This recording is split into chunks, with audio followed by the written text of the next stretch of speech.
আজকে আমি হাজির হলাম একটি নতুন রেসিপি নিয়ে।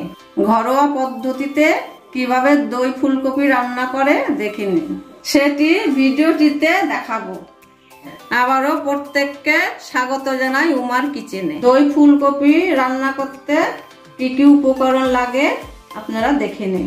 পরিমাণ মতন ফুলকপি ছোট ছোট করে কেটে নিয়ে 2 চামচ টক দই দিয়ে আর 2টো পেঁয়াজ দিয়ে 4 কোয়া রসুন আর 1 ইঞ্চি মাপের আদা দিয়ে এগুলো বেটে আমি আজ দই ফুলকপি রান্না করব।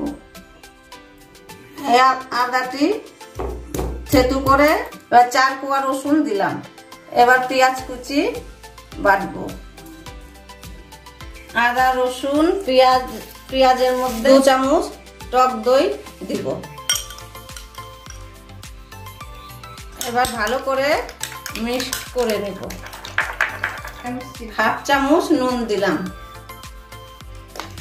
1 চামচ চিনি দিলাম।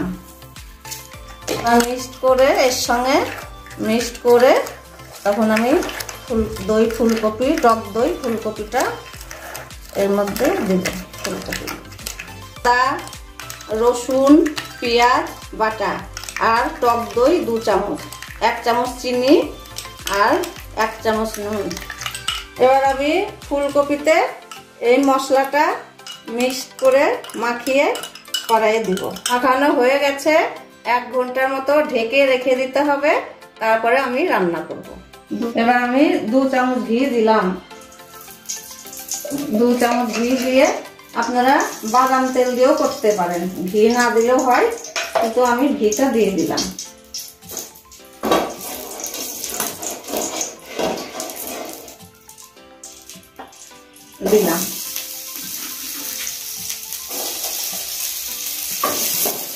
পেঁয়াজটা ভাজা হয়ে গেলে আমি ফুলকপিটা দিয়ে দিব।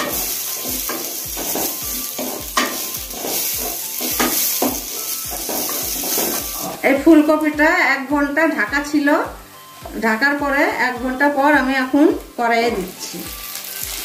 আপনারা দেখুন আমি কড়াইয়ে এখন ফুলকপিটা দিয়ে দিচ্ছি। এবার আমি মশলাপাতি সব দিয়ে টক দই 2 চামচ 1 চামচ টক দই 1 চামচ টক দই দিয়ে দিলাম। এবার হয়ে গেল, কষানোটা হয়ে গেল। এবার আমি 1 বাটি জল দিব, দিয়ে ঢেকে দেব। এবার হয়ে গেল, আমি এখন জল দিলাম, দিয়ে ঢাকা দিব। 20 মিনিট থাকবে, তারপর আমি ঢাকাটা খুলবো। এবার 20 মিনিট পর্যন্ত ঢেকে রাখবো। 20 মিনিট পর ঢাকাটা খুললাম। খুলে এবার আমি 1 চামচ এর মধ্যে গরম মশলা দিব। 1 চামচ গরম মশলা দিলাম, দিয়ে নাড়াচাড়া করে এবার আমি নামিয়ে দিব। হয়ে গেছে রান্নাটা, দই ফুলকপি রান্নাটা হয়ে গেছে।